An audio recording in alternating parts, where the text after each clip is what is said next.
প্রচলিত মিলাদ ও কিয়াম কোরআন ও হাদিস আছে কিনা? আরে ভাই, প্রচলিত আবার কি?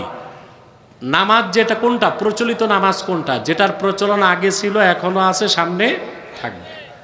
তো মিলাদ কিয়াম প্রচলিত অর্থে করা যাবে না, এটাই তো সমস্যা আপনাদের। একেবারে সাহাবায়ে কেরামের আমল থেকে মিলাদ শরীফ পড়ার আমল চলে এসেছে। অতএব সাহাবায়ে কেরাম ১,৫০০ বছর আগে মিলাদ শরীফ পড়তেন, তাবিঈনগণ পড়তেন, তাবুত তাবিঈনগণ পড়তেন, আউলিয়া কেরাম পড়েছেন, আমরাও পড়ি। এই অর্থে তো প্রচলিত মিলাদ শরীফ।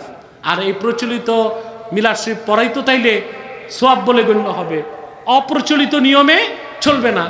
আর মিলাদ শরীফের যে কিয়াম, এটাকে আমরা জনপুর ও ফুরফুরা মুস্তাহাব মুস্তাহসান বলি।